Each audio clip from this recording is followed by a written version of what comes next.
Estamos iniciando agora mais uma edição do programa Semeando a Boa Nova, levado ao ar todos os sábados das 8 às 9h30 da manhã. O programa Semeando a Boa Nova é uma realização do Núcleo Espírita, o Semeador de Santo André, e oferece semanalmente um tema da atualidade analisado diante dos ensinamentos da filosofia espírita de Allan Kardec.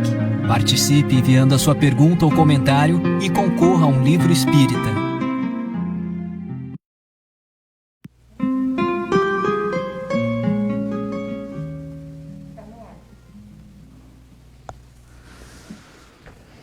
Olá, bom dia a você que está com a gente aí. Nós estamos chegando com mais um programa Semeando a Boa Nova. Esse programa que analisa, discute, debate temas do nosso dia a dia de acordo com os ensinamentos espíritas kardecistas.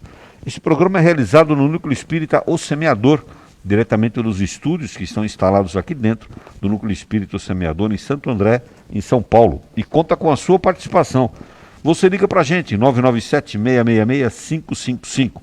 Repetindo para você anotar aí, 997-666-555. Você também pode fazer os posts, fazer os seus comentários, as suas perguntas lá na nossa página no Facebook ou também no YouTube. Nós estamos no YouTube também, você nos acessa pelo O Semeador. Logo mais, às 18 horas, você pode assistir esse programa novamente na web rádio. Você acessa a web rádio, osemeador.org e assiste o programa ao vivo não, mas é a reprise desse programa que está sendo realizado agora, neste momento, ao vivo. Equipe Apostos, nós temos uma equipe grande de profissionais que atuam aqui para fazer esse programa chegar até você. Nos telefones, quando você ligar, você vai conversar com o Eros. Temos também o Anderson, a Clarissa, o Danilo, o Fernando, o Flávio, o Hélio, a Juliene, o Marinho, a Patrícia, a Paula, a Suzete, o Valdecir. Uma equipe enorme fazendo esse programa chegar até você aí com muito carinho. Hoje nós estamos com o tema determinismo ou livre-arbítrio? É uma pergunta. Determinismo ou livre-arbítrio? E a nossa convidada é a querida Hilda Doreto, que é atuante tarefeira do Centro Espírita Pátria do Evangelho de São Bernardo do Campo. Hilda, bom dia e é um prazer imenso recebê-la aqui novamente. Bom dia, Turibe, bom dia a todos. É uma alegria muito grande estar com vocês. É sempre muito bom estar aqui. Bom dia a todos, uma excelente manhã para todos nós. Nós é que estamos felizes com você aqui, que vem nos abrilhantar. E um tema instigante, né, Hilda? Instigante. Porque as pessoas costumam dizer assim, não, isso acontece porque tem que acontecer mesmo, estava programado, não estava. Fazem a maior confusão sobre esse tema. Fugindo da responsabilidade. Pois é, esse é o problema. E hoje a gente vai falar um pouquinho disso. Aliás, Hilda, eu já começo perguntando para você. Você pode dar para a gente uma explicação, de acordo com a nossa doutrina, a doutrina espírita, como é que a gente pode definir o que é determinismo, o que é livre-arbítrio? Você pode dar um esclarecer isso para a gente? Pois não. Determinismo é a filosofia segundo a qual tudo o que acontece já está predeterminado por uma causa. Inclusive, as vontades e escolhas humanas estariam atrelados a acontecimentos anteriores. Segue-se, então, que o ser humano seria destituído da vontade, destituído da liberdade de decidir e de influir nos fenômenos em toda parte. O Espiritismo não admite o determinismo absoluto, mas sim o relativo aos processos de evolução, no nascer, morrer e renascer.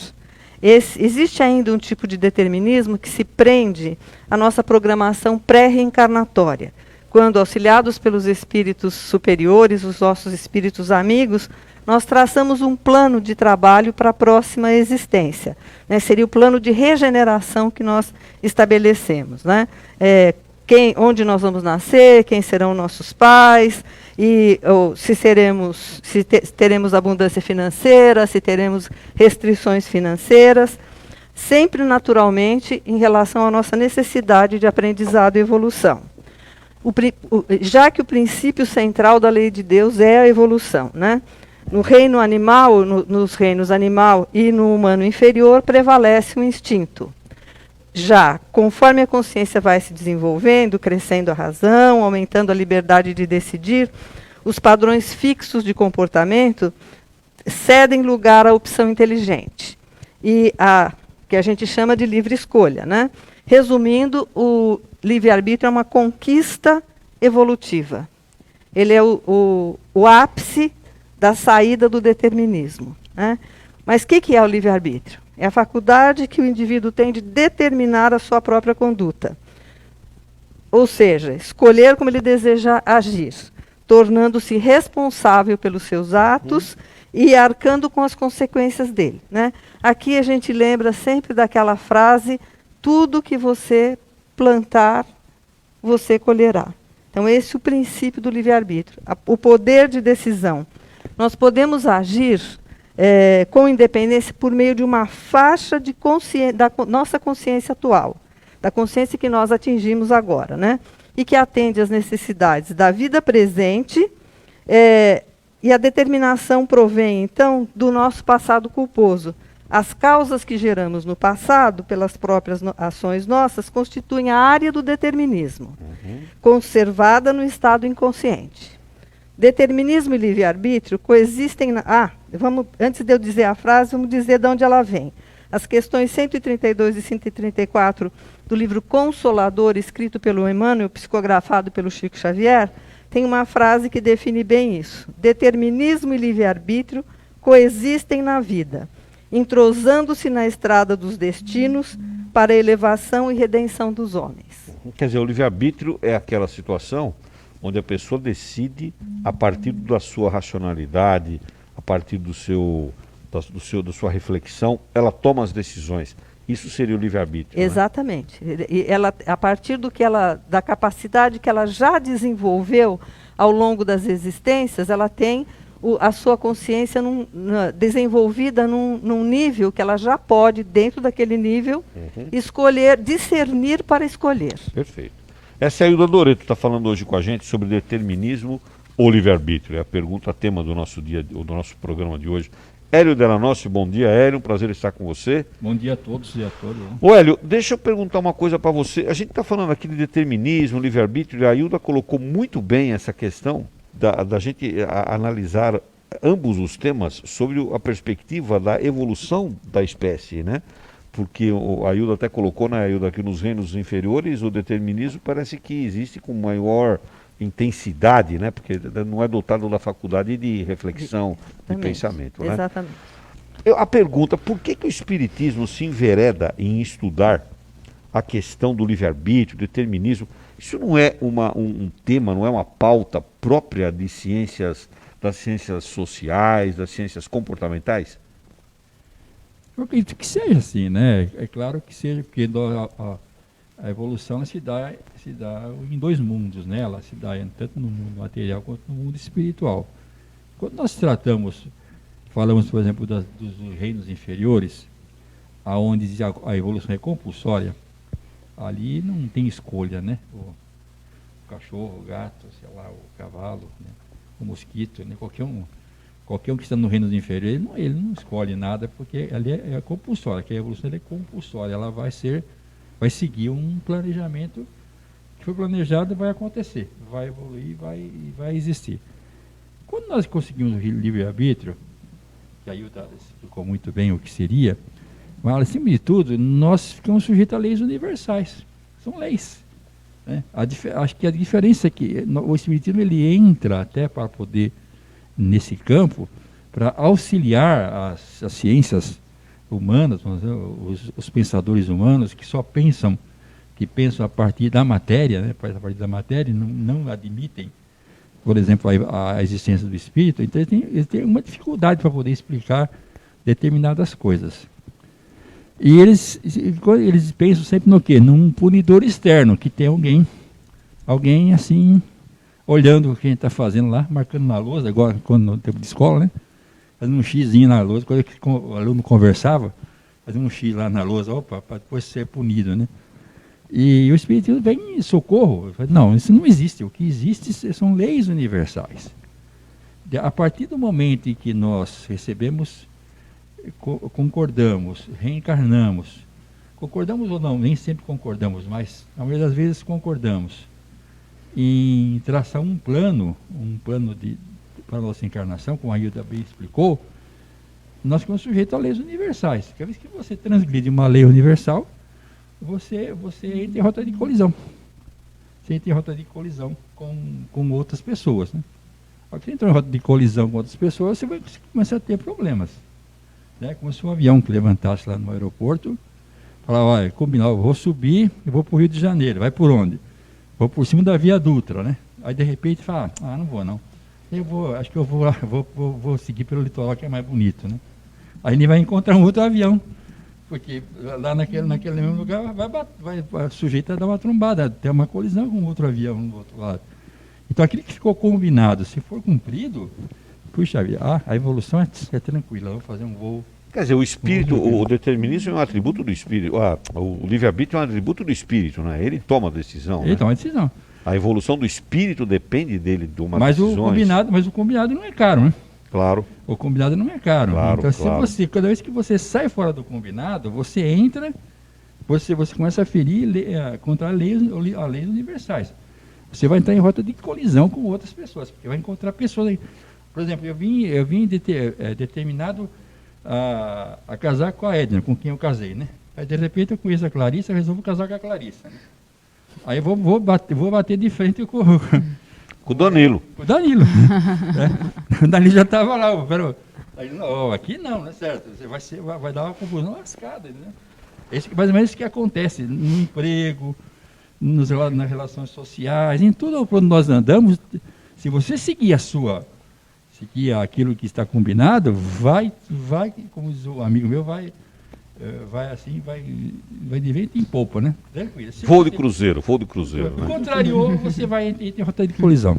Muito bem, Semana Boa Nova hoje falando sobre determinismo, livre-arbítrio. Vamos deixar uma pergunta para você responder. Vai aparecer uma enquete aí para você. Você vai responder aí a pergunta: você acredita que pode mudar o seu destino? Sim ou não? Responde para a gente aí. Responde na enquete. Vai aparecer uma enquete no ar. Já você responde aí. No finalzinho a gente diz a resposta. Você acredita que pode mudar o seu destino? Sim ou não? Estamos aguardando a sua resposta. Muito bem. Ô Hilda, quando certos fatos ocorrem na vida da gente, geralmente a gente ouve dizer assim, isso já estava escrito, faz parte do nosso destino, né? Isso tinha que acontecer mesmo, aquelas pessoas já estavam destinadas para isso, etc., né? Todas as situações da nossa vida já estão pré-determinadas, já estão previstas, estão escritas que devem acontecer? Se assim fosse, não haveria possibilidade de crescimento do espírito, porque nós não viveríamos nenhuma experiência que acrescentasse para nós conhecimento ou aberturas novas para que a gente pudesse ter uma visão diferente. Então, não estão pré-determinadas, né? O que ocorre é que as situações que ocorrem conosco, elas são todas oportunidades de crescimento que nós recebemos. E também no dia a dia você vai vivendo situações que também são resultantes das suas escolhas. Então você dirige a sua vida para um determinado caminho, nesse caminho você vai encontrar várias possibilidades. Uhum. E aí você tem de novo o livre-arbítrio para escolher uma nova possibilidade. E é isso que traz o crescimento, o aprendizado e o crescimento. Então, é mais fácil para a gente imaginar que existe um destino delineado, porque fica muito mais fácil se a coisa já está pronta e não é culpa sua o que ocorrer, né? Então, é bem assim, né? Existe um vício psicológico que é muito trabalhado, né, em psicologia, que é o vício da transferência de responsabilidade, que a gente chama de transferência de culpa. Então a pessoa se coloca como ela não assume as responsabilidades da vida dela, transferindo para o outro, para o governo, para o centro espírita que ela frequenta. Vai achar o culpado para tudo. É assim, tem uma frase ótima que eu adoro, que é assim, a culpa é minha para onde eu quero, né? Então assim, a pessoa, é mais fácil você se transformar numa vítima do destino, porque aí você não tem responsabilidade e não vai se sentir culpado pelos erros que você cometer, né? Que esse é um problema bem sério, a história de nós nos sentirmos culpados pelos enganos cometidos, né? Por isso é que nós trazemos para a nossa vida do dia a dia, na construção do que nós chamamos de destino, né, entre aspas, esse peso das coisas ocorridas anteriormente. Porque nós olhamos tudo como se nós tivéssemos fracassado. Uhum. Quando foi estabelecido para nós, no nosso inconsciente, foi estabelecido o modelo de Jesus para ser atingido algum dia. Só que nós achamos que vamos atingi-lo na semana que vem. Então fica o peso de você não ser competente o suficiente para se mostrar como você deveria ser. E quem de nós quer demonstrar incapacidade? Ninguém. Então o que nós fazemos? Nós olhamos para a nossa retaguarda, para a nossa vida, para as nossas vidas pregressas, para a nossa vida agora. Quem já tem um pouco mais de idade como nós, né, Hélio? Que já... Fala por você. Fala por você, não fala por mim. Bonitinho, você estava lá comigo desde o começo. Ah, tá vendo? Ó. Então, quem já tem uma certa idade, já olha para a construção dessa encarnação com pesar. Nós cometemos esse engano de olhar para a construção com pesar.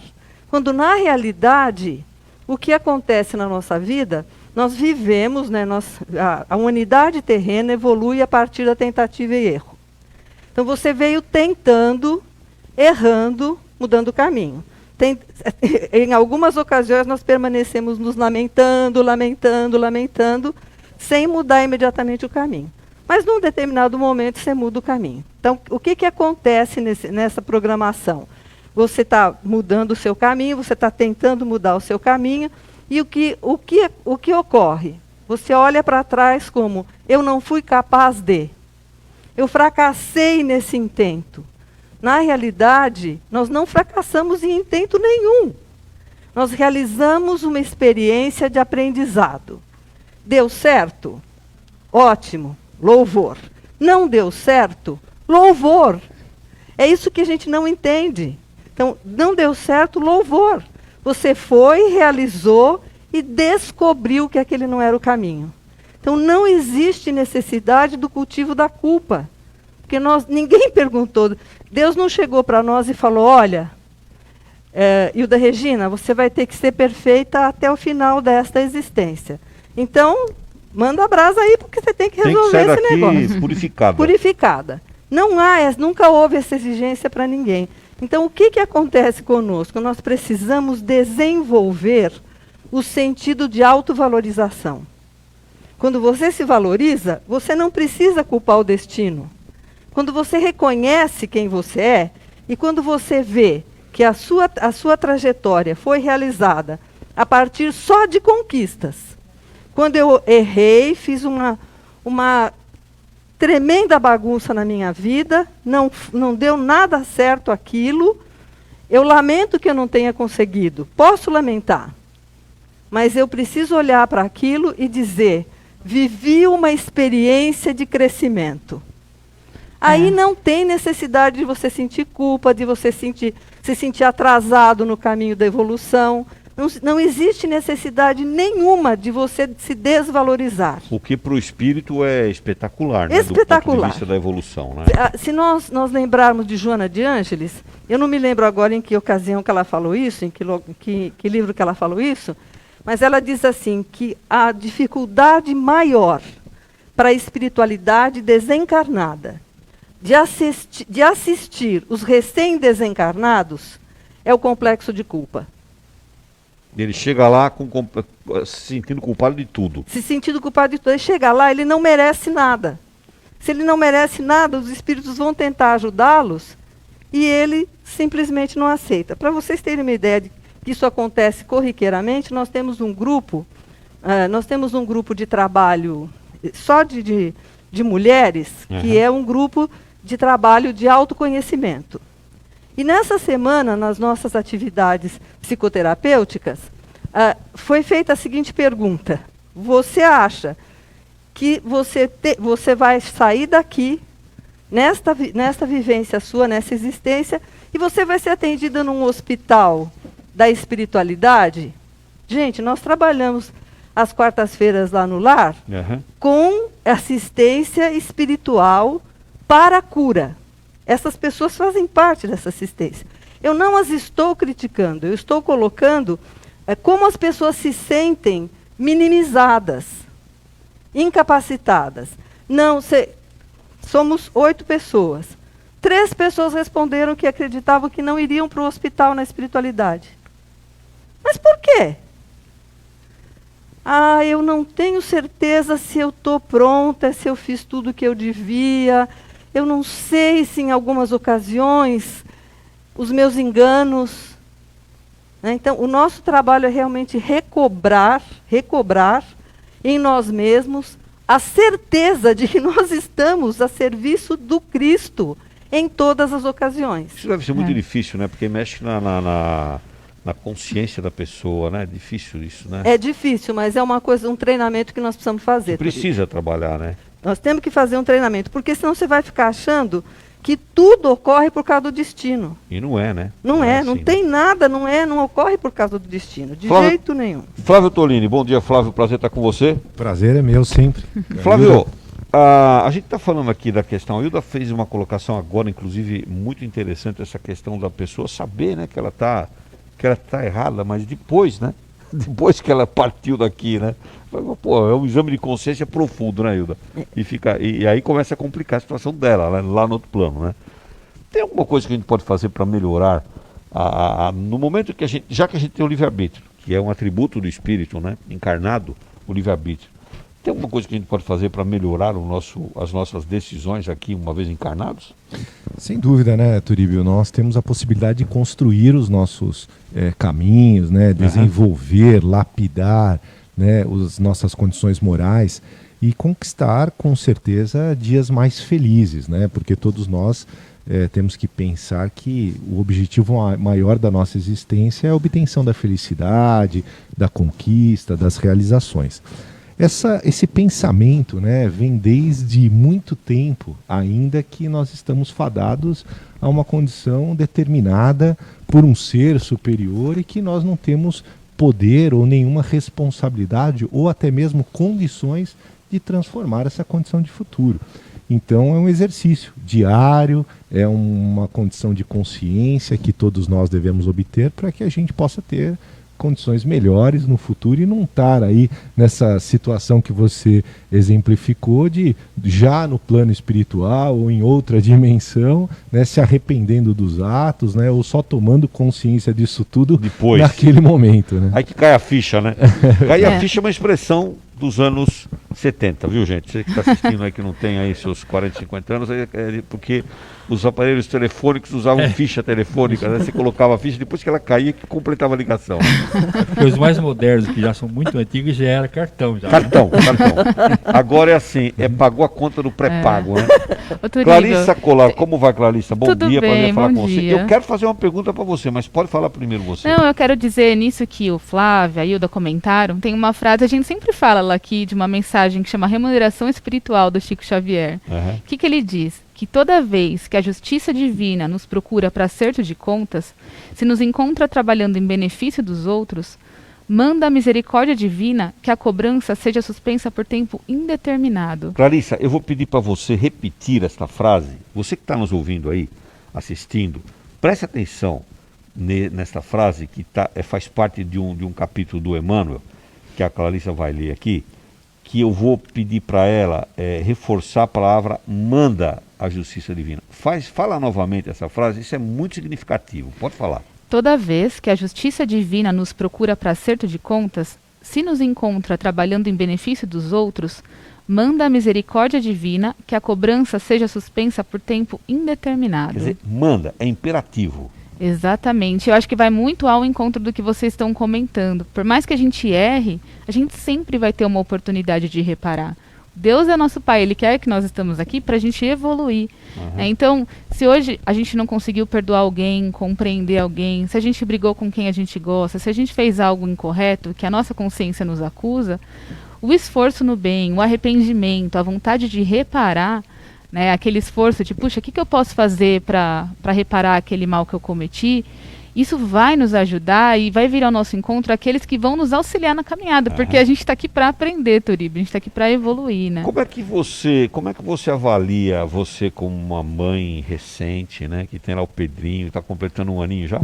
Quase um 2 aninho. semaninhas. O Pedrinho está lá bonitinho, todo menino saudável, muito bonito por sinal.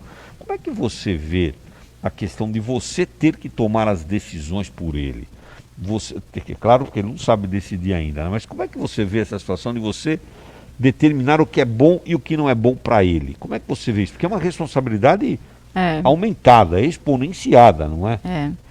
a gente pede ajuda para isso, né? Pede ajuda aos amigos espirituais, a Deus, para que possa nos auxiliar, para tomar as melhores decisões, Turíbio. Mas o que você falou me despertou uma outra coisa, a nossa comparação como pai e a comparação de Deus para nós. Porque se nós, que somos imperfeitos, já buscamos o melhor para os nossos filhos, já buscamos oferecer para ele tudo que ele precisa para ele evoluir, para ele crescer, com a melhor das intenções, imagina Deus que é perfeito.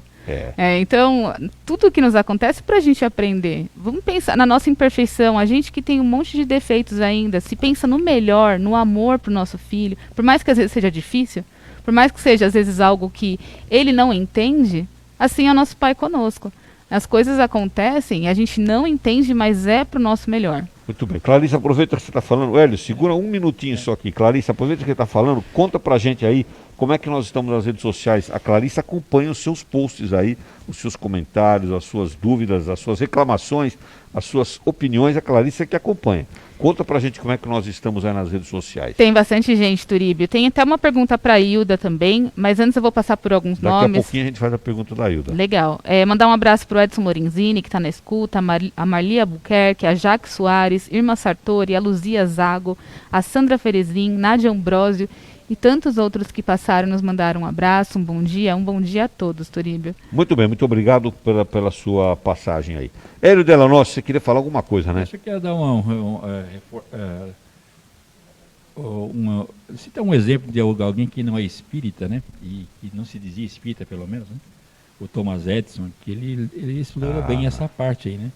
Porque para ele inventar a lâmpada, ele fez muitas tentativas, né? Que foram centenas de tentativas que deram errado, né?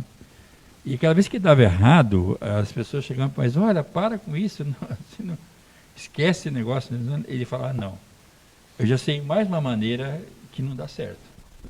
Ele fala, eu já tenho mais uma maneira, eu já sei mais um jeito que não dá certo. E já estou chegando perto, já vou conseguir. Quer dizer, então, quando nós temos, o Gailda explicou muito bem aqui, quando você tentar, bom, e deu errado, bom, se você tiver o hábito de fazer uma análise constante de todas as suas ações, as que deram certo e as que deram errado também, as duas, por que deu certo? E você repete, né? Poxa, isso dá certo. Por que deu errado? Você não repete? Você não repete, você começa a evoluir com mais rapidez, né? Agora, eu queria aproveitar, você citou o Thomas Edison, deixa eu aproveitar aqui e falar uma coisa, né? Você vê, Hilda, como é interessante, né? Quando a pessoa usa o livre-arbítrio, eu ia justamente tocar nesse assunto, ele foi muito feliz, como sempre, né? Mas que ele tocou num aspecto da ciência. E o cientista, o que é um cientista? O cientista observa um objeto, analisa e tira conclusões e generaliza a partir daquele objeto observado. Isso é o cientista. E o Thomas Edison foi um grande inventor, ele tem mais de mil patentes dele. A lâmpada é uma, mais de 1000. Interessante que mesmo no final da vida ele diz assim, é pena que eu tenho tempo, tenho que criar mais ainda. Aí a pergunta que vem é assim, o que acontece quando nós, dotados da nossa inteligência, da nossa capacidade intelectual, da nossa cognição voltada para desenvolver, para aprender, etc., né? O que acontece quando as pessoas usam isso a partir do seu livre-arbítrio e não criam coisas novas, e não geram conhecimentos novos? Qual é a responsabilidade do espírito para isso, nessa situação? E aquelas, vou acrescentar uma, e aquelas que a partir daquilo que eu uso tentou, e não deu certo, e aí ele se põe a criticar, né? Olha, errou, não devia ter feito isso. Mas essa pessoa não teria feito nem o começo daquilo, porque não sabia nem por que ia dar errado, né? Se me faço entender. Então, engenheiro de obras feitas, como se fala, né? Esse caiu porque não colocou, mas ele nem começou a fazer a coisa certa. Você fez alusão ao fato de que a pessoa tem as condições, ela poderia desenvolver essas condições e ela não faz nada a respeito. Sabendo, ela usou o livre-arbítrio dela, né?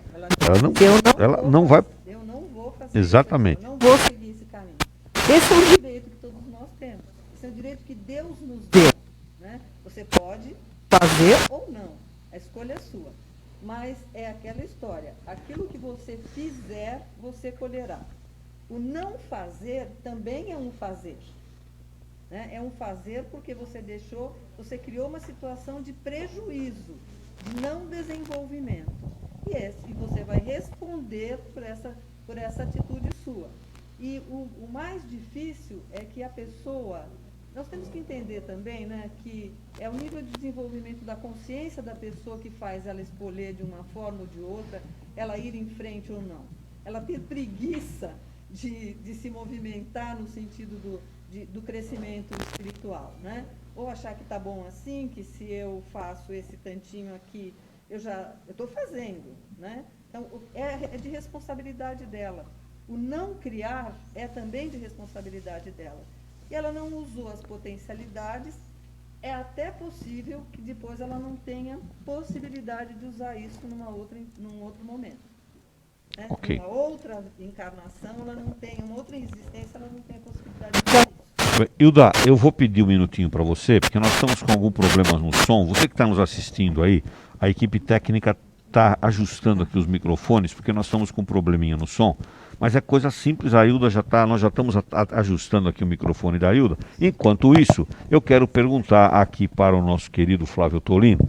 Flávio, como é que fica a questão do livre-arbítrio nas crianças, hein, Flávio? Porque eles não pensam, e aí, como é que é? Esse espírito está livre, pode fazer o que quiser... Não, Turíbio, as responsabilidades acontecem até numa fase onde a maturidade é menor. Porém, existe a complacência, né, o entendimento maior da divindade com relação aos enganos dessas crianças.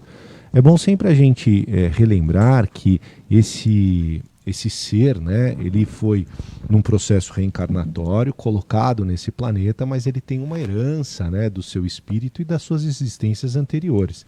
Então ele traz de uma maneira muito sensível as reminiscências do seu passado, das suas atitudes. Por uma inteligência suprema, isso é privado do seu conhecimento para que ele possa desenvolver as suas potencialidades, desenvolver o seu crescimento e sempre com o auxílio dos seus pais ou tutores que devem estar atentos a esses desvios de comportamento, essas coisas mais graves a que provavelmente você formulou essa sua pergunta. Existem coisas simples, cotidianas, né? Então eu brinco até com o Hélio aí, que lembra muito bem disso, né? Matava-se passarinho naquela época, né? Usavam estilingue, esse tipo de coisa, que hoje a criança, na atual conjuntura, entende isso como um ataque à natureza, ao ser humano, sendo que em outras épocas isso era dado como normal. Então nós temos que observar, e os pais devem estar muito atentos nesse processo de formação, de educação, de desenvolvimento, e qualquer desvio de comportamento deva ser, né, de uma maneira muito especial, cuidado, deva ser tratado em alguns aspectos, né, até no âmbito psicológico ou psiquiátrico, para que problemas de maior gravidade não venham a acontecer. Ô Hilda, deixa eu aproveitar e falar uma coisa para você que tem as casas espíritas, nós temos nos incomodado com algumas coisas, e como é da sua área, você é técnica, especialista nisso, a gente acha que tem aí uma certa, vou usar uma expressão aqui que é evidente, é um neologismo que eu estou usando, né? A gente tem uma certa psicologização do espiritismo, né? Todo mundo se julga um pouco de psicólogo, né? Todo mundo que vai falar na casa espírita se julga um pouco de psicólogo. Claro que isso, a psicologia, o atributo de conhecer a técnica, etc., é do psicólogo especificamente, não é do palestrante, né? Evidentemente que a doutrina, ela é de uma forma muito acolhedora, ela passa por comportamento também, né?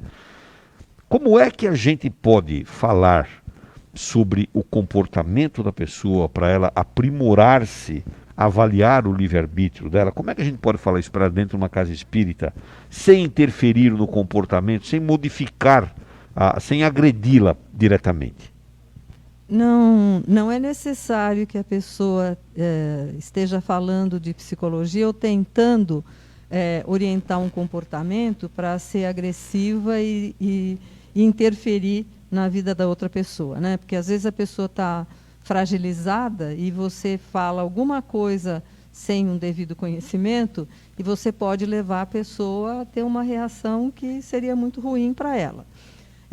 Eu particularmente acho que, pela disseminação muito grande das novas técnicas, das novas terapias, tal, existe um esforço comum, um esforço de todas as pessoas no sentido de se apoderar do conhecimento e começar, não de se apoderar do conhecimento como uma forma de didatismo, né, mas se apoderar do conhecimento para si mesmo.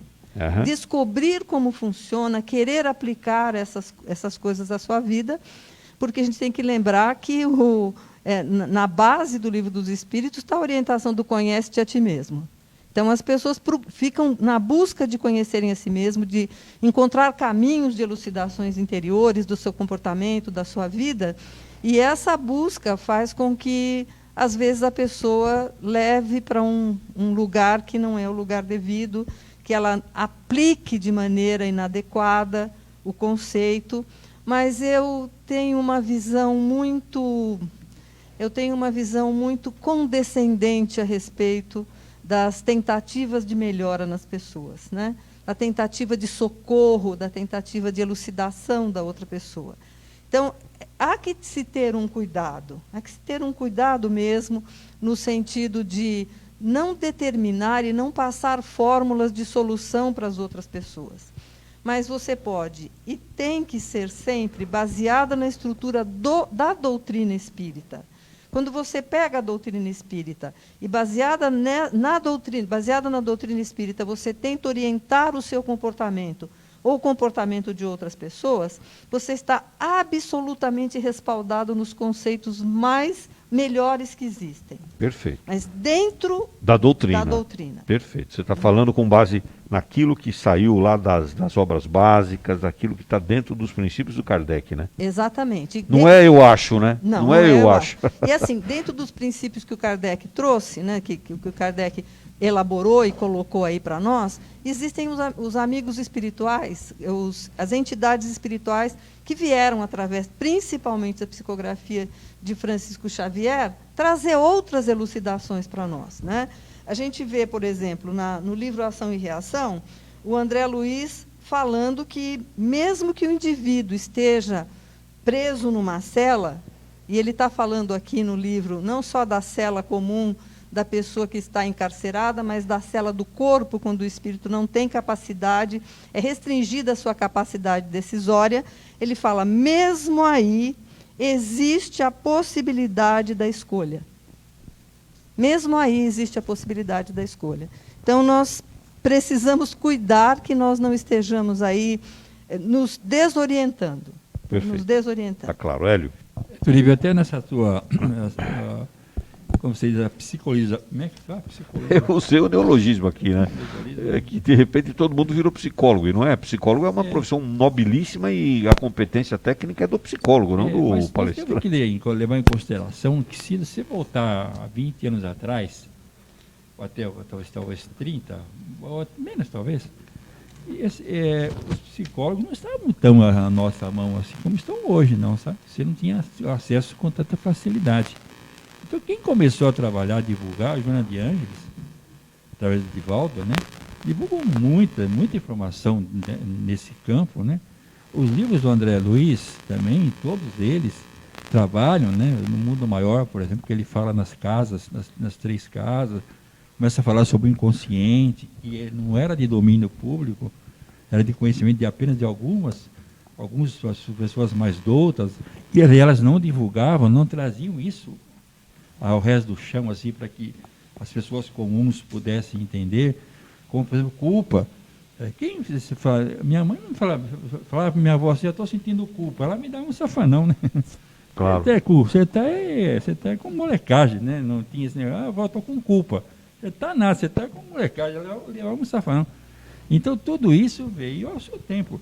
Hoje nós temos os psicólogos aí disponíveis, aí tem muita gente, toda hora se encontra esbarra com um aí que pode te orientar, porque ele foi a fundo buscou essa informação a fundo e tem todos os conceitos. Ah, mas ele aprendeu tecnicamente como é que trata isso, claro, lógico. Mas nem sempre foi assim. Então é claro que quando a gente vai descobrindo, as pessoas vão descobrindo essas informações e descobrir, principalmente nos livros espíritas, né? E também nos livros da comunhão como é que chamava lá, do ciclo do conhecimento, do pensamento, que também divulgou muito essas coisas. Então trabalhou-se com isso, né?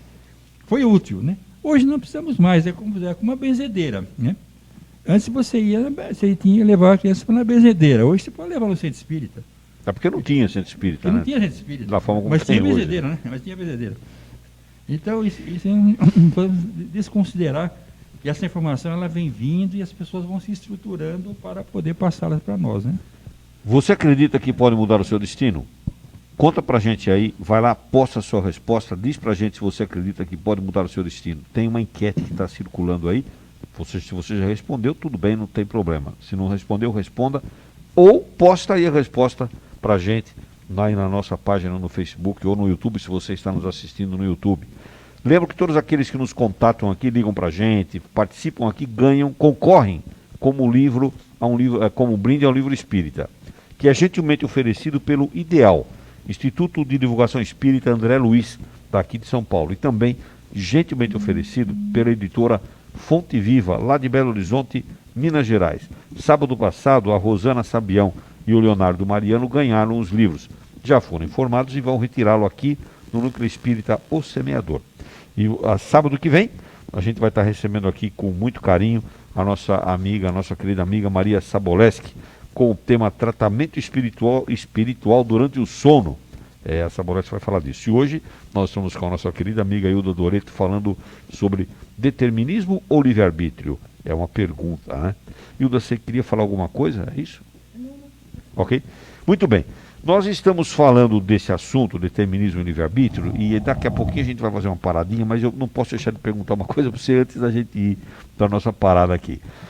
A gente pode, Hilda, o homem, a partir da nossa vontade, do nosso desejo, a gente pode modificar os fatos, os atos que iriam acontecer na nossa vida? Sem sombra de dúvida, sem sombra de dúvida. Porque veja bem, o princípio do desenvolvimento é o crescimento do espírito, né? Assim, conforme ele vai aprimorando o seu conhecimento, conforme ele vai aprimorando a sua visão, acontece com ele que ele melhora a sua vontade.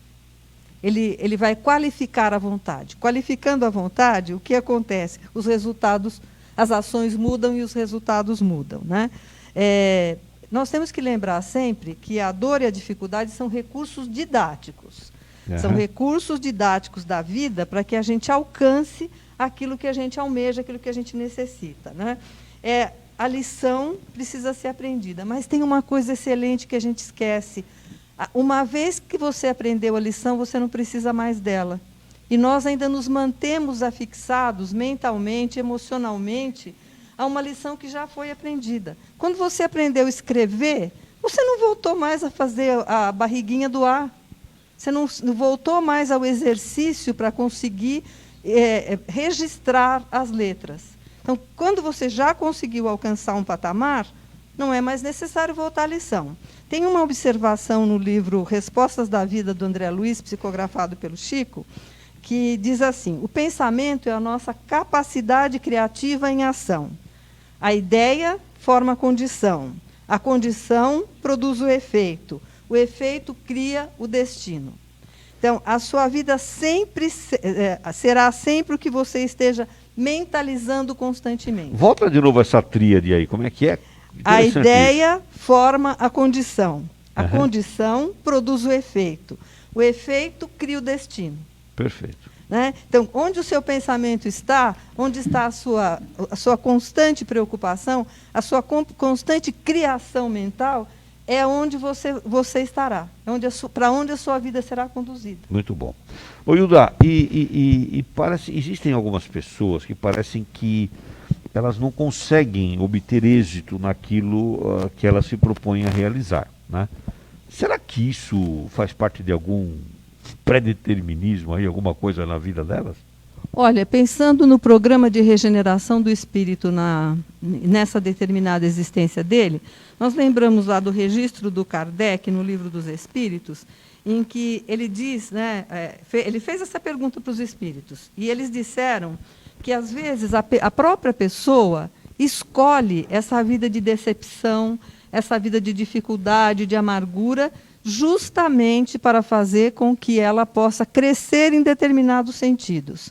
Ou para que ela tenha um freio de ação, para que ela não continue errando como ela vinha errando até então. Então, isso pode ser uma escolha para que a pessoa desenvolva a paciência, a resignação diante dos acontecimentos da vida, né? Mas também pode ser, por outro lado, o resultado pode acontecer por uma má escolha. Eu faço uma má escolha na minha vida e o resultado é ruim, né? Se eu não estruturo bem as coisas que eu estou buscando, o caminho que eu estou buscando, eu posso dar num caminho que eu vou bater a cabeça na parede. Uhum. Então, a colocação dos espíritos é assim, se você tem uma habilidade, vamos dizer, né? Eu adoro cantar, mas eu não sou cantora, né? Então, se eu, de repente, chegar aqui e falar para vocês, olha, hoje eu vou fazer uma palestra cantando, com certeza vai ser um fiasco, né? Por mais potente que seja a minha voz, eu não tenho habilidade para isso. Então, se a pessoa quer fazer um determinado negócio, se desenvolver num determinado negócio, e não tem nenhuma habilidade para administração, a chance de sucesso é muito pequena. Uhum. Agora, se ela realmente estiver atenta às habilidades que ela tem, à capacidade de aprender, em que sentido as coisas são mais fáceis, mais fluem melhor para ela, ela vai ter um resultado melhor. Ela tem uma grande chance de sucesso. Não é? Então, se nós usamos as nossas habilidades, as nossas competências, a nossa vida se torna mais fácil. Ah, mas e se eu não tenho competência? Eu vou buscar a competência, né? Eu vou procurar aprender aquilo que eu quero fazer.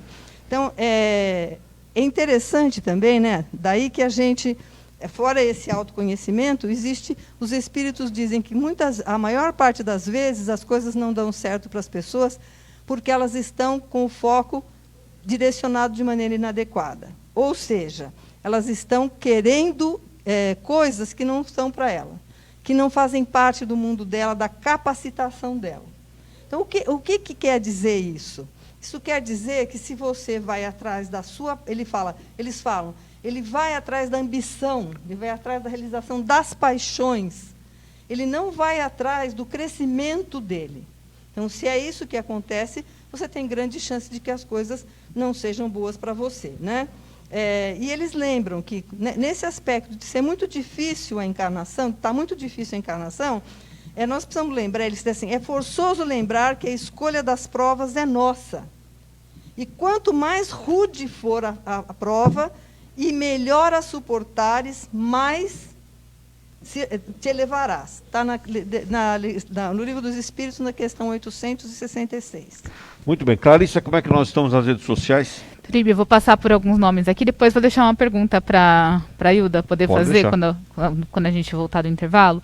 Bom, mandar um abraço para o Denival Pereira, Eunice Marqueto, Alzira Peso, Ivana Galindo, Nelly Bauer, Viviane Albuquerque, Alessandra Godoy, Irene Rezende, Fabiana Rosa e tantos outros que passaram aqui.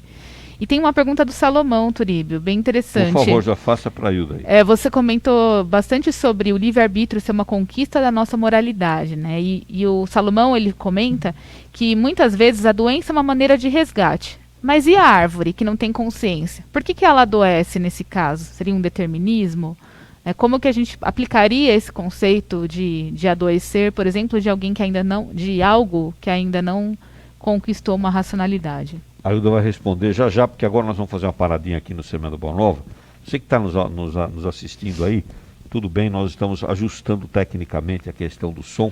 Já temos aí um bom progresso, vai ficar bonitinho já. Daqui a pouquinho a gente volta, fica por aqui, continua na nossa página, que nós vamos voltar já. É rapidinho, é só para fazer os ajustes. Voltamos já.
Você está ouvindo o programa Semeando a Boa Nova.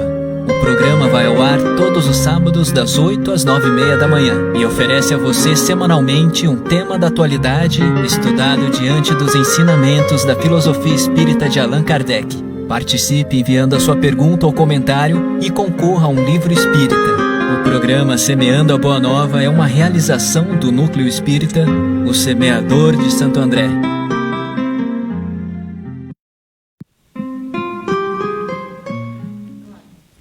Ok, estamos voltando aqui com o Semeando a Boa Nova, hoje falando sobre determinismo ou livre-arbítrio. Uma pergunta, tem uma pergunta para você responder aí, a enquete que está circulando, e você pode responder também pelo nosso chat aí no YouTube, ou também aí na nossa página no Facebook. Você acredita que pode mudar o seu destino? Sim ou não? Antes da gente continuar aqui, Flávio, você tem algum recado para dar para a gente aí, né? Recado importantíssimo. Acontece todo segundo domingo do mês, aqui em transmissão pelo Facebook do Núcleo Espírita O Semeador, o Encontro de Harmonização Pessoal e Familiar, que no dia 11/4, iniciando amanhã, iniciando às 10h30, o tema Sede Perfeitos, e o nosso convidado será o Eduardo Miyashiro. Então nós convidamos a todos os nossos ouvintes, todos os nossos espectadores, a participar conosco desse encontro de harmonização pessoal e familiar. Um projeto muito importante, destinado à família, destinado aos casais, destinado aos amantes da doutrina do Espiritismo, e que nós podemos ter aqui um tema para contribuir com o nosso desenvolvimento, que é o Sede Perfeitos, com o Eduardo Miyashiro. E que, na verdade, é um prolongamento do que nós estamos falando hoje aqui, né? Os Sede Perfeitos, com o vosso Pai Celestial e Perfeito, que é aquela fala de Jesus, que alerta para isso, né? As pessoas, eu tenho que ser como Deus, né? A Ida já falou que não é bem assim, né? Então, amanhã nós vamos continuar com esse assunto, né? E com o Eduardo Miyashiro, um grande trabalhador da doutrina, diretora-geral da Aliança até pessoa muito preparada. Da Aliança Espírita Evangélica, era diretora-geral até recentemente, agora diretor de comunicação institucional, alguma coisa assim. Amanhã ele vai contar pra gente com detalhes aqui. Muito bem, estamos falando sobre determinismo ou livre-arbítrio, é a pergunta, determinismo ou livre-arbítrio, né? Comparando os dois. E Clarissa tinha deixado uma pergunta para a Hilda, faz de novo a pergunta, por favor. É uma pergunta do Salomão Almeida, nosso ouvinte querido. Ele comentou que a gente entende que a doença, para nós, funciona como uma maneira de resgate.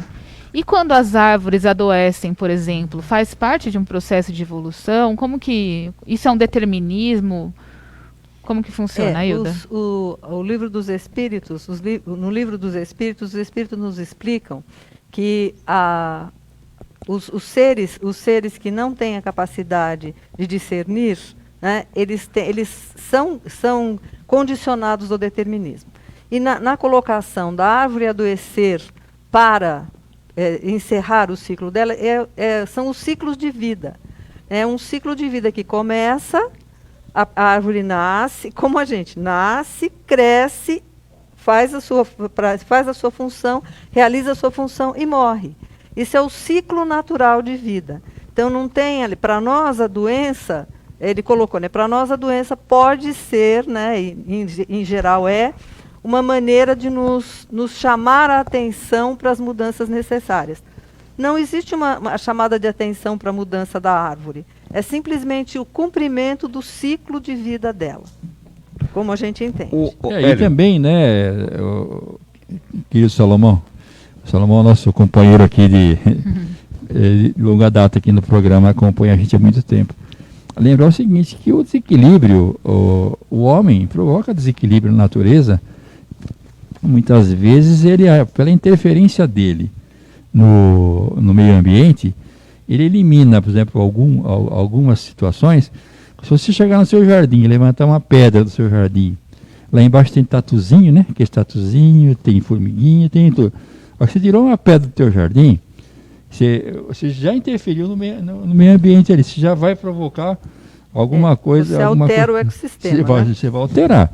E essa alteração na maior parte dessas doenças prematuras, aquelas que são normais, como a Hilda falou, que é do ciclo normal, vai acontecer, cada árvore tem um tempo de vida. E quando é prematura, normalmente tem interferência do homem, viu?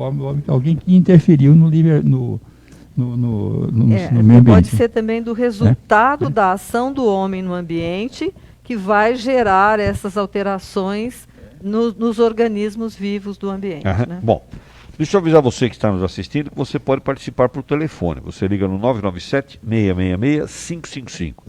Vou repetir para você anotar aí, 997-666-555. Se você está fora de São Paulo, DDD 11. Se você está fora do Brasil, prefixo internacional 55 e depois o 11. Bom, nós estamos falando sobre determinismo e livre-arbítrio.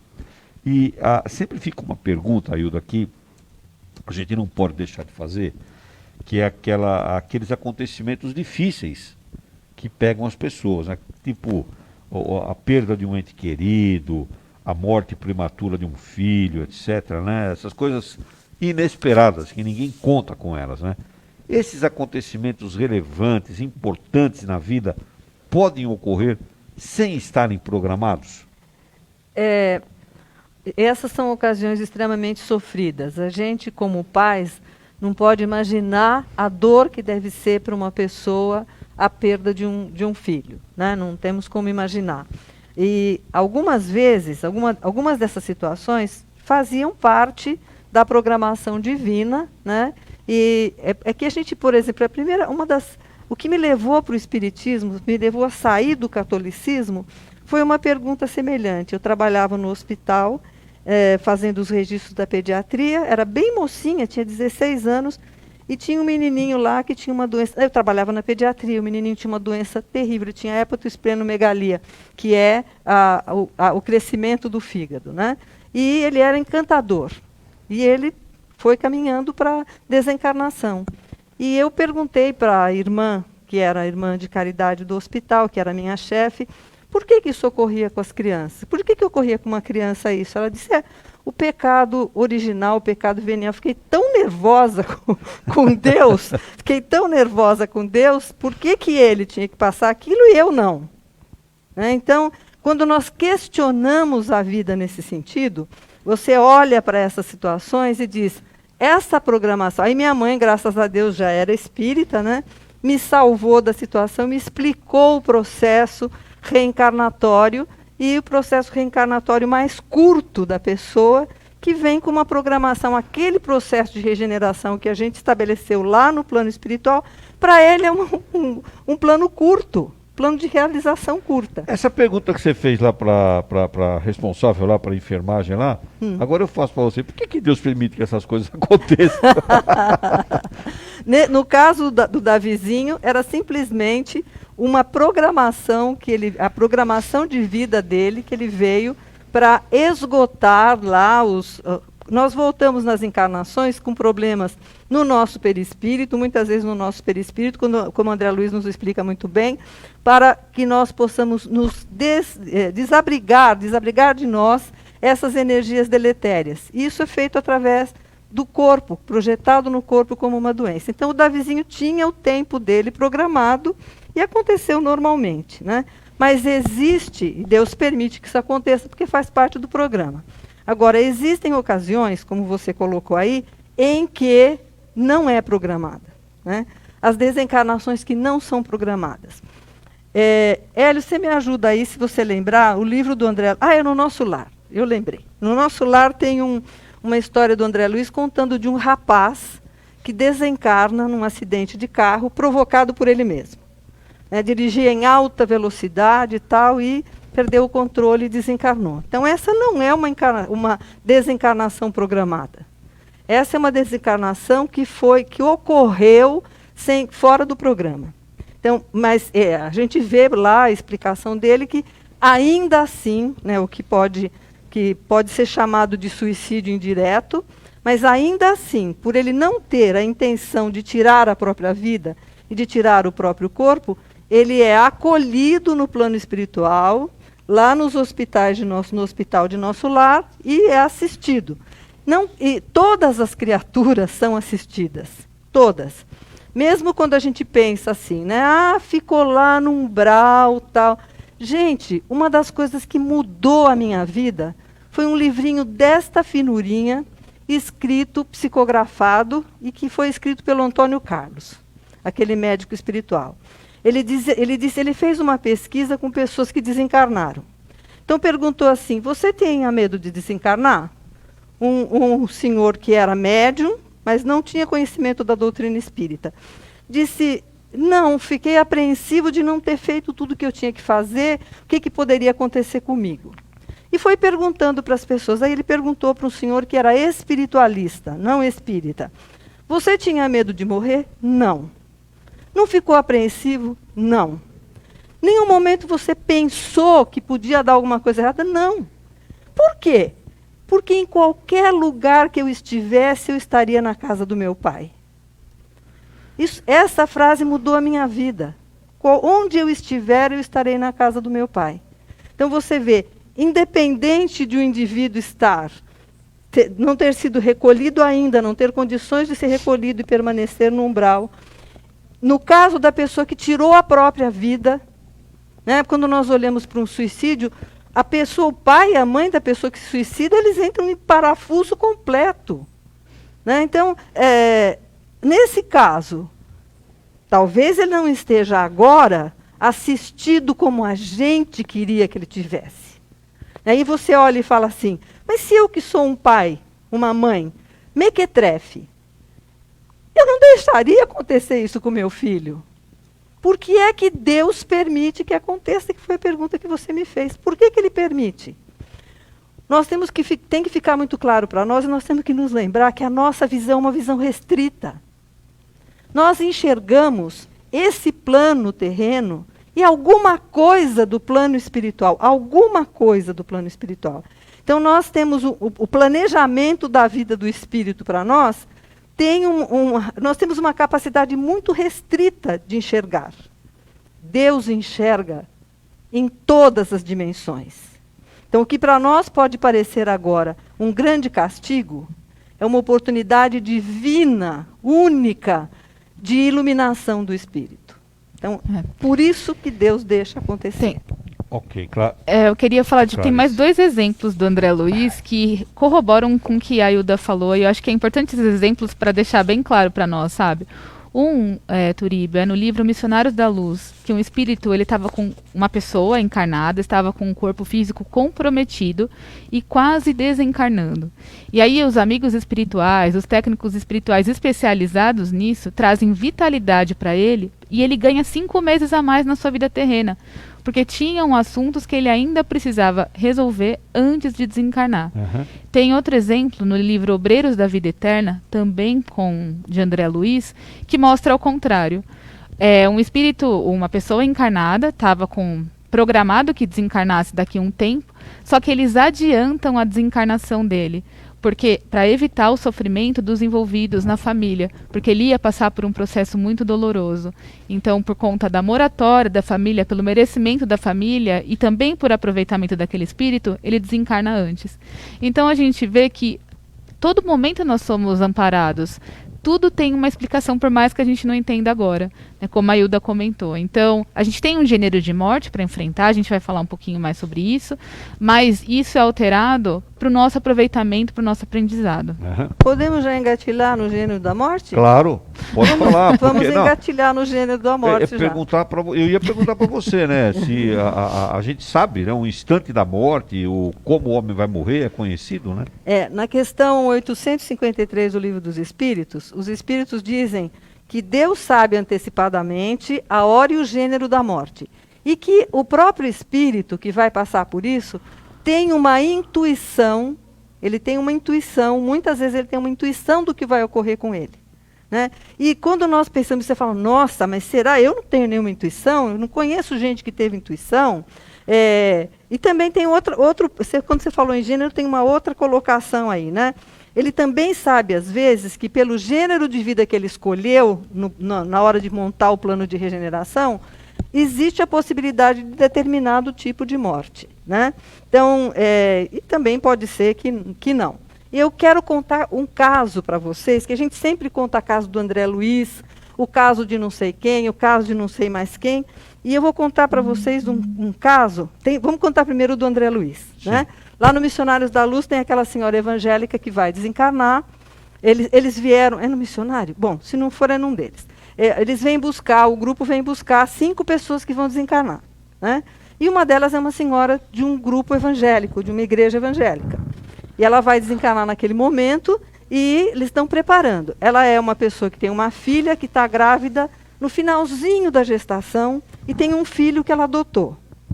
E ela vai desencarnar e o menino, no plano espiritual, tomando consciência adulta do que está para acontecer, ele pede a interferência dos espíritos para adiar a morte dela, para que não interfira no nascimento da menininha, que será a parceira dele para a realização de um grande projeto evangélico na Terra.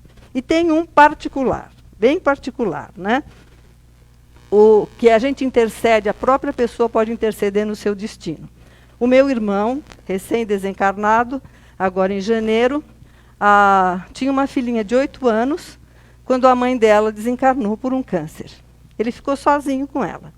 Quando ela tinha 10, ele descobriu uma doença cardíaca arrasadora. E ele ia desencarnar. O médico falou para nós, é só questão, nós vamos tentar a cirurgia, mas isso aqui é fim de tempo. E ele ficou desesperado, imaginando o que vai ser dessa criança com 10 anos. E nós, as irmãs, começamos a estabelecer um plano de quem vai cuidar, com quem vai ficar. A minha irmã Malena, que tinha 3 filhos pequenos, podia ficar com ela, não cabia na casa.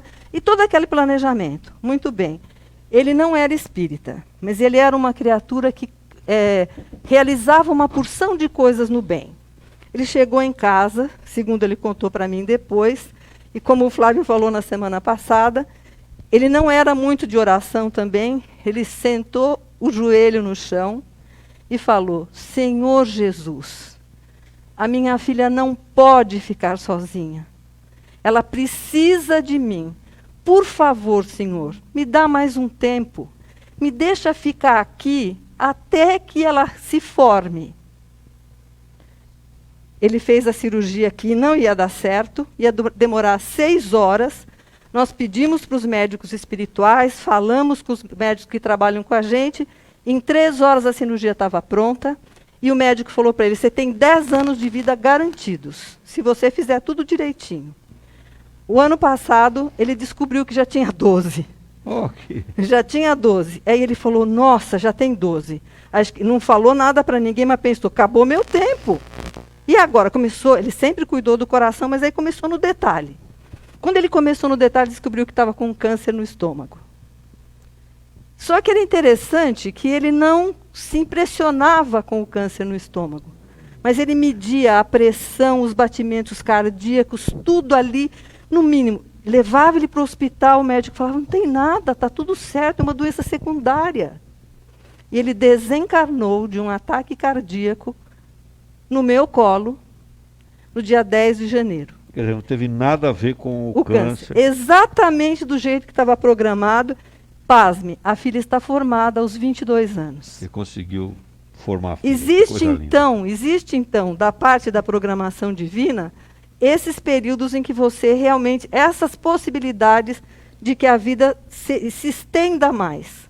Ou como no caso que a Clarissa contou, que ela seja encurtada, se há realmente um motivo bastante que justifique muito bem a permanência ou a partida. Ok. Semeando a Boa Nova falando sobre determinismo ou livre-arbítrio. Flávio Tolini, que ia fazer um comentário. Não, quando a Clarissa... Desculpa, Flávio. Imagina, eu só ia corroborar, né, porque isso aconteceu também com a minha mãe, né, ela volta de um coma, para que ela pudesse acertar, falar, né, desenvolver algumas coisas que eram extremamente necessárias, que se isso não fosse feito, teria uma consequência muito ruim, né, no âmbito familiar.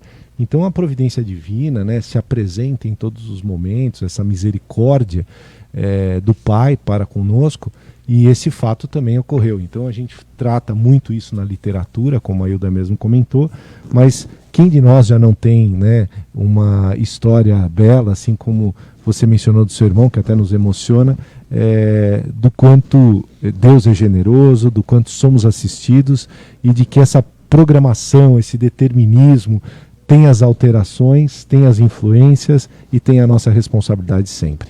Muito bem, nós estamos falando sobre determinismo e livre-arbítrio, convite para você dar a sua opinião, esclarecer a sua dúvida. Telefona para a gente, telefone 997-666-555. Vamos repetir para você anotar aí, 997-666-555.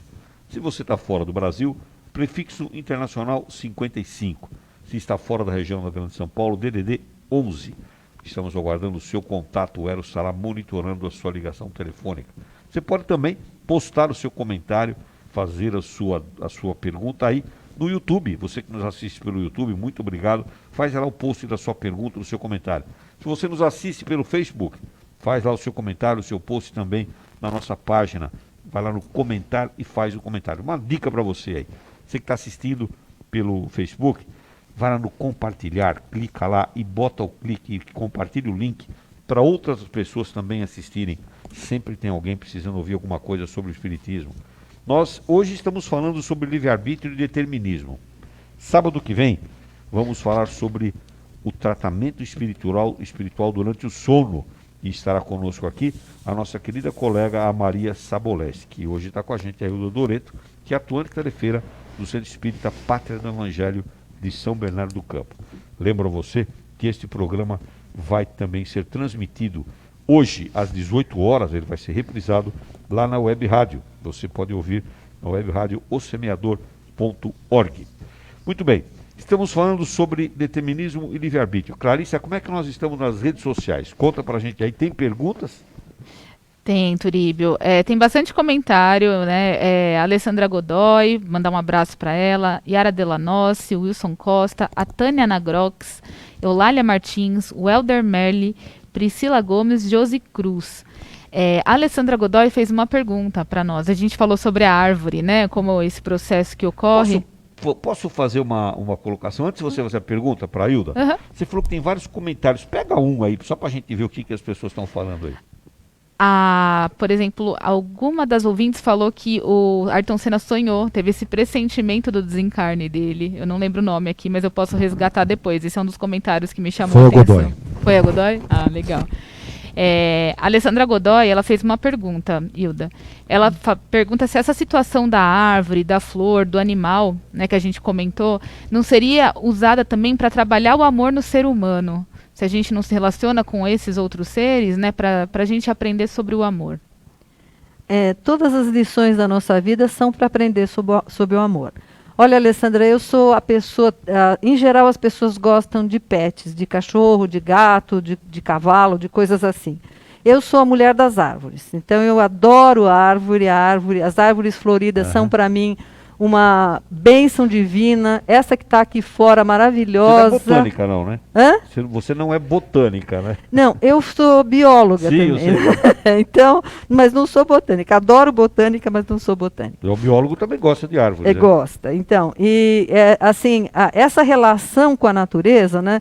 Quando essa relação com a natureza é que nos traz um certo equilíbrio. Ela faz parte do nosso equilíbrio. Veja, quando você está numa situação de estresse muito grande, o que você quer? Ir para a praia, ir para a água, pisar na areia, entrar no mar, não é?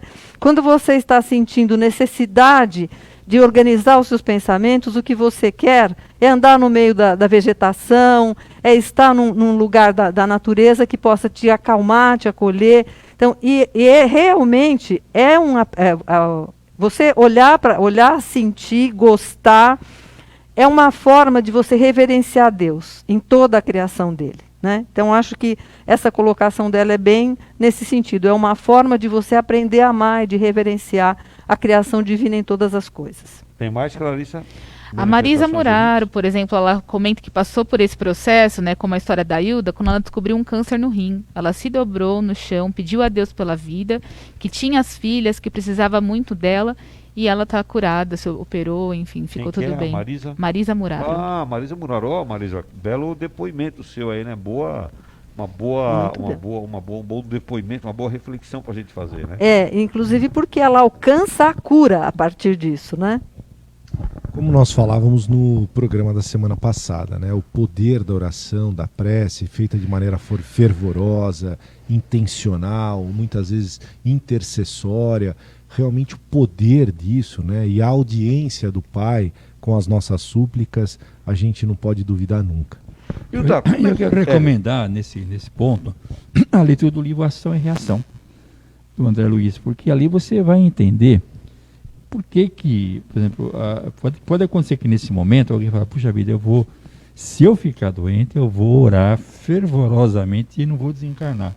E você pode não conseguir, né? Então, porque é bom ler o livro Ação e Reação para verificar que só é prolongado o tempo de existência nossa aqui no planeta quando for conveniente, não para você. Interessante, é inconveniente às vezes para as outras pessoas que estão em torno de você, para os missionários, para as pessoas o que está em torno daqui, onde envolvido com a sua missão, envolvido com a sua tarefa, né? Missão muito forte, até com a sua tarefa aqui, aquilo pode complicar e não ser concluído, então é permitido. Então são raríssimos os casos em que é permitido esse prolongamento, né? Mas não custa pedir, né? Não custa pedir. De repente é você que vai ser o prolongamento? Porque a gente vai um missionário. Perfeita resignação ao mesmo tempo. Eu sempre cito esse caso. Eu conheci uma senhora que ela lavava roupa na rua da minha casa. Ela lavava roupa para várias famílias. Inclusive lá em casa ela fazia, quando eu tinha 3 filhos pequenos, ela lavava roupa para o pessoal, ela ia lavar roupa. E ela era uma senhora, ela tinha 5 netos. Uma filha descabeçada, meia descabeçada, que a gente falava na época, né? A filha meio irresponsável e ia fazendo o filho largando para ela cuidar. E ela levava esses netos ali no Cabresto. No Cabresto, né? Mora num núcleo, numa favela, a gente chamava na época, um núcleo perto da minha casa. E um dia eu estava saindo com o carro, eu poderia ter atropelado ela, vamos dizer assim, se ela atravessasse a rua, e fiquei pensando, quanto essa mulher é importante para o mundo, né? Ela é importantíssima para o mundo, tão importante como as pessoas mais importantes, porque se essa mulher faltar, 5 crianças vão ficar à deriva, porque a filha dela não tinha condições de cuidar.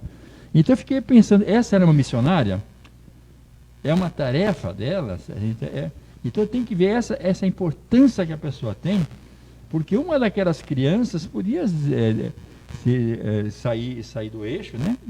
Não sei, eu não acompanhei depois da vida dela, não sei se ela está viva ainda ou não, mas ela era importante, a vida dela era importante. Ela era idosa, lavava roupa para fora, cuidava dos netos, entendeu?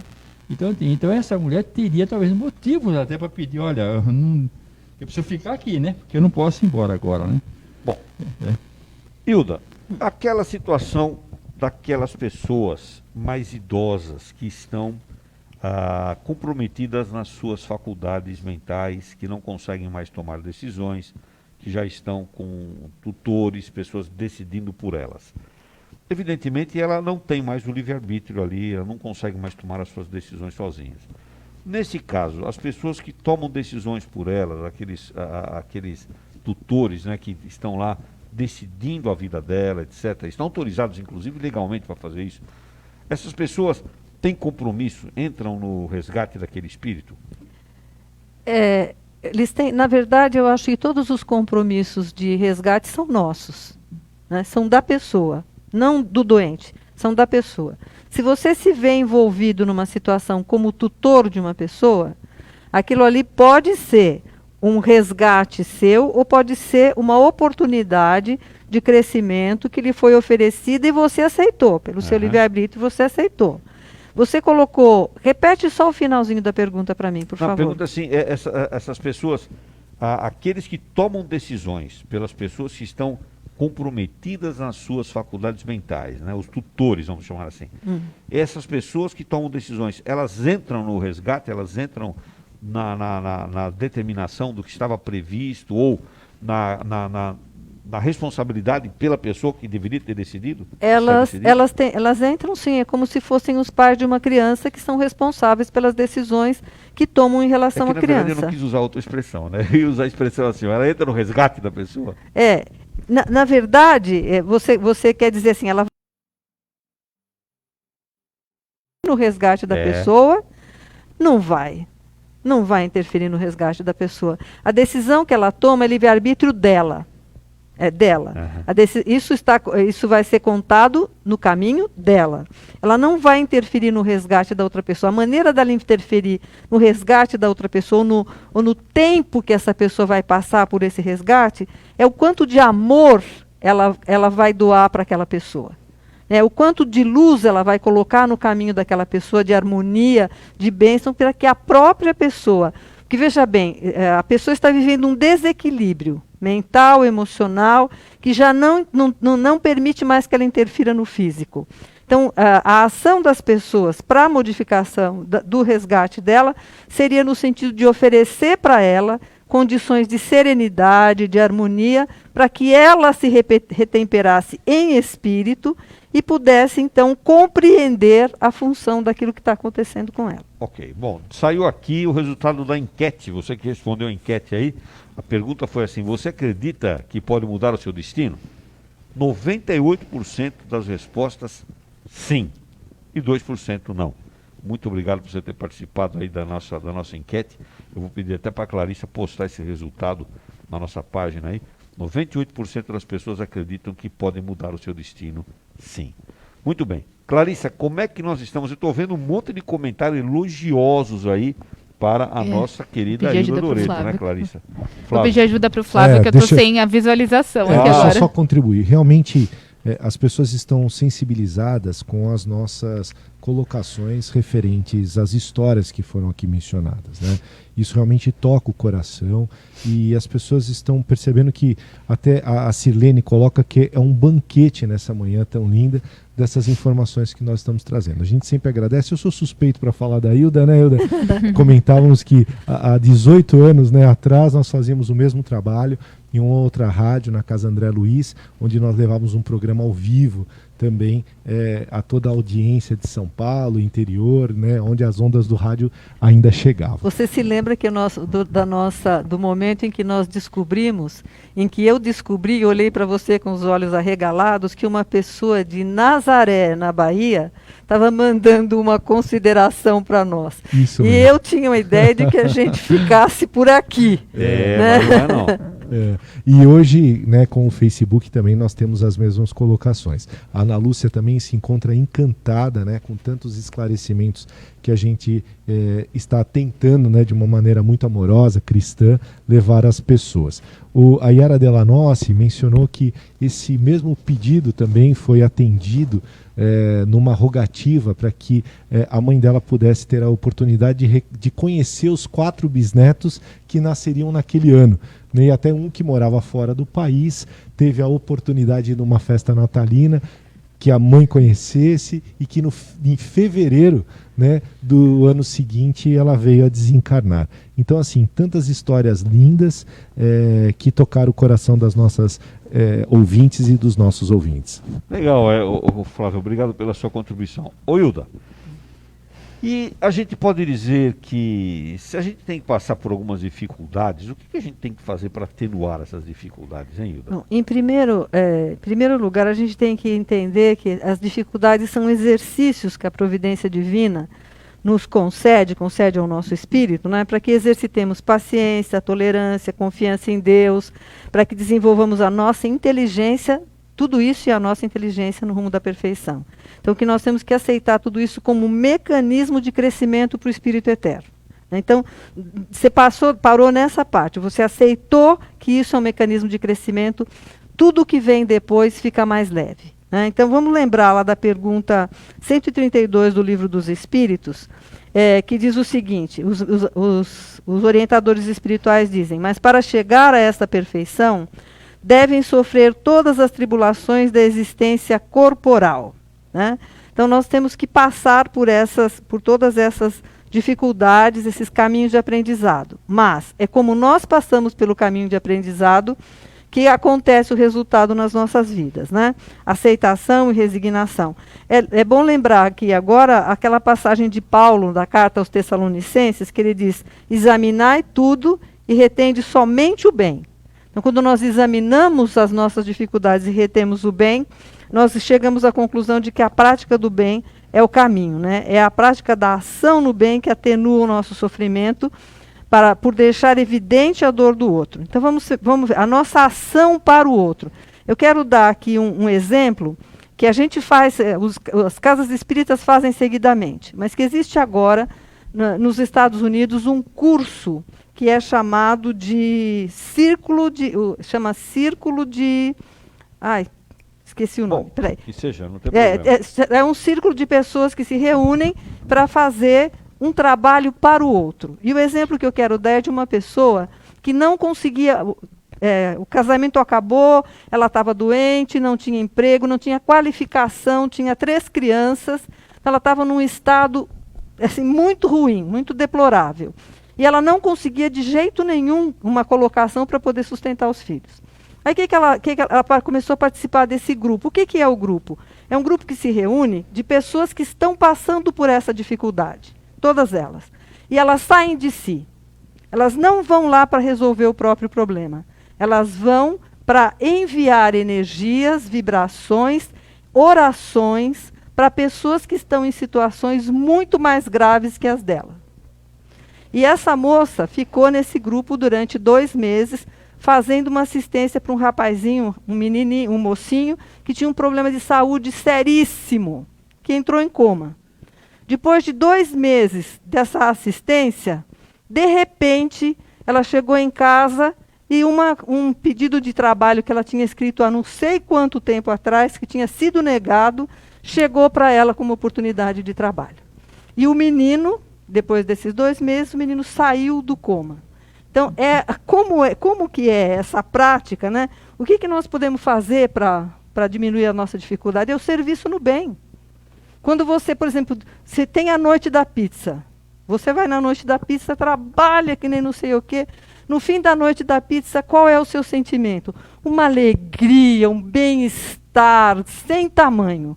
Então, essa é a alegria, o bem-estar, a prática do amor muda, inclusive, o nosso campo vibracional e o nosso campo celular.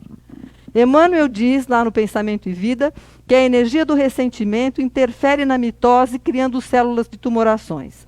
Então, se você está, nesse momento, criando essa situação da noite da pizza, criando a situação de oferecer para o outro que tem menos que você, menos energia, menos dinheiro, menos alegria, menos condição de inteligência, menos possibilidades. Se você sai, muda completamente a sua energia, o seu campo vibracional, muda a organização celular. Então vejam bem, quando você olha para uma pessoa que tem um problema muito pior que o seu, como é que o seu problema fica? Muito menor. Bom. Então é pelo amor que se cobre a multidão dos pecados. Perfeito. Bom, Hilda, nós estamos. Depois eu vou sugerir para você pegar a gravação do programa e ver os comentários elogiosos que estão fazendo em relação a você. Muito grata, Chegou uma muito pergunta grata. aqui, Flávio. Nós vamos fazer rapidinho, porque nós estamos em cima do momento. O pessoal da técnica lá já está olhando feio para mim aqui. Mas a Andréia está fazendo uma pergunta. Obrigado, Andréia. E ela ficou com uma dúvida. Como é que a gente sabe se aquilo que está acontecendo, né, foi um pedido que a pessoa fez, né, ou se era o momento não era o momento dela morrer mesmo? Se foi um pedido atendido ou se foi realmente o momento que não era o do seu desencarne. André, eu sinto te dizer que nós não sabemos, né? Mas uma coisa que nós devemos observar é uma questão muito bela, que é o merecimento. A Clarissa fez uma referência a uma frase de Chico Xavier, onde mostrava se esta pessoa está sendo encontrada no trabalho do bem, nos propósitos justos, dignos, né? Enaltecendo sempre o poder divino e traçando a sua vida da melhor maneira possível, muitas vezes esse foi um pedido atendido, sim. Muito bem, gente. Hilda, por favor, eu queria que você fosse muito breve nas suas considerações finais aí, por favor. Eu quero agradecer muito a vocês a oportunidade. Eu quero dizer para todos que estão aí falando conosco através da mídia, que nós estamos muito gratos por esse momento de crescimento para todos nós. E a frase que eu quero deixar para todos é a frase de João, no capítulo 4, no item 8, que nós consideremos essa frase em todas as circunstâncias da nossa vida. Deus é amor, Então, tudo o que acontece tem por trás uma trama amorosa de Deus, ainda que nos pareça que ele nos tenha abandonado. O João não falou isso, ele só falou até essa parte. Né? O Deus é amor, então tudo que me acontece, que me acontece tem por trás uma trama amorosa de Deus. E qual é a sua palavra especial? Uma palavra só para resumir tudo que a gente falou hoje aqui. Misericórdia. Muito bom. Hilda, Deus te pague. Muito obrigado por você estar com a gente aqui Eu hoje. que agradeço. Agradecemos muito. Por favor, não deixe de ver os comentários elogiosíssimos. Vou ler que fizeram sim, você com aqui. certeza. Nós estouramos todo o tempo aqui hoje. Gente, muito obrigado pela participação que você esteve com a gente aqui. Nós agradecemos muito o convite para amanhã, às 10h30, no Encontro Mensal da Harmonização Pessoal e Familiar, aqui na página do Núcleo Espírita O Semeador. Tá? Quero lembrar que os ganhadores do livro de hoje foram a Jaque Soares e a Marisa Muraro. Parabéns, ganharam os livros de hoje, vão retirá-lo aqui no Núcleo Espírita O Semeador, Rua Itapiranga 312, em Santo André, num sábado qualquer, depois do programa, 9h30. Vem para cá e pega o livro, tá bem? Muito bom. Sábado que vem, a gente vai receber aqui com muito carinho a Maria Saboleski com o tema Tratamento Espiritual durante o Sono. E hoje nós estivemos com a nossa querida Hilda Doreto falando sobre determinismo ou livre-arbítrio. E uma boa semana para você, ouvinte.